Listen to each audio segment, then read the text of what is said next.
Kaninang umaga nga, maaga kaming umalis ng mga bata para nga sana may asikasuhin pero sarado nga yung pinuntahan namin. Kaya nga nag-grocery na lang kami ng kaunti para nga hindi naman masayang yung lakad namin. Pero syempre, bago nga yun, hi, hello, welcome to my vlog. Dapat talaga ako na nga lang mag-isa yung aalis dahil maulan nga yung panahon. Pero bigla nga ako may nabasa o napanood sa social media about nga sa isang bata na kinagat ng alupihan at sa kasamaang palad, ayun nga, binawian ng buhay. Natakot talaga akong iwanan yung mga bata dito sa bahay. Kaya nga sinama ko na lang sila. Yan nga lang dahil government office nga yung pupuntahan ko, sarado nga pala sila ngayon. Kaya nga ito, para nga hindi masayang yung lakad namin habang umuulan, nag-grocery na nga lang kami. Konting stock lang naman to dito sa bahay dahil yung nag-grocery ko nga nung nakaraan, naubos na talaga. Worth 2,200 nga yung napamili ko at ayan nga yung resibo. O diba, ang advance ko na. Hindi ko lang din kasi talaga malaman sa iba na kapag ka nag-grocery nga sila ng worth 1,000, nagre-reklamo kapag kakaunti. Pero kapag ka madami, nagre-reklamo pa rin. Sus, may pinapasakit nyo pa yung ulo ko. Itong pinamili ko, saktuhan nga lang dahil nga yung priority kong kunin, halos mga pang-ulam talaga. O alam ko sasabihin nyo na naman unhealthy food dahil wala na naman kayong nakitang gulay o prutas. Dati talaga nag-i-stack nga kami ng gulay pero hindi rin naman naluluto agad kaya nga nasisira lang. At dahil doon naisip ko nga na puro karne na nga lang muna yung i-stack namin dito sa bahay. If ever din naman kasi na gusto nga namin ng gulay, isda o kaya prutas, pwedeng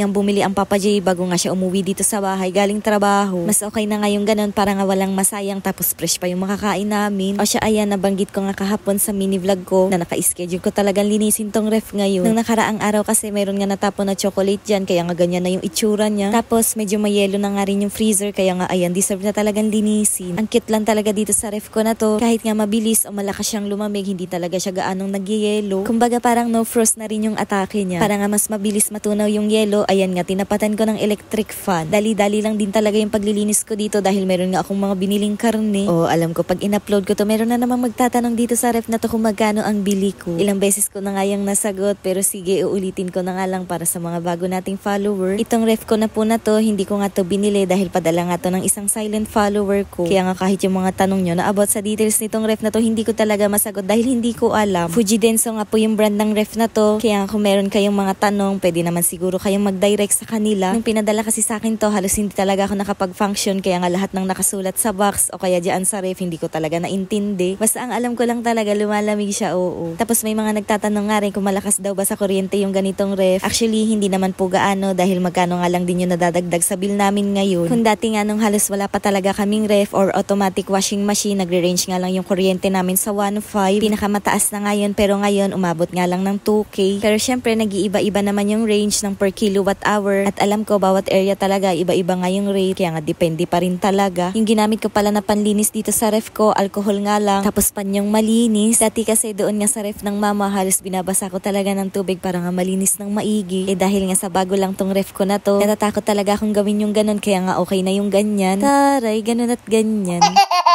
Tinuruan nga rin pala ako ng mama na maglagay nga ng plastic dito sa may freezer para nga daw hindi gaanong dumikit yung mga ilalagay ko dyan. Pag wala kasing ganyan, ang hirap talagang kunin lalo na nga kapag ka nagyayelo. Wala ka talagang choice kundi nga sundutin. Nakakatakot naman na mabutas yung freezer. O siya, ayan, nung mailagay ko na nga sa freezer yung mga dapat na nandoon, dito naman ako sa bandang ibaba. Yung iba nga na halos hindi na talaga kailangan, pinag-aalis ko na nga dyan sa ref. Tapos yung iba naman na kailangan pa, pinagpupunasan ko na muna bago ko ibalik. O sa mga nagsabing kasama pa sa budget, yung alak na yan, Diyos ko po, ayan, hindi pa naiinom. Yung mga kasabayan niya, ubos na. Siya nandyan pa din.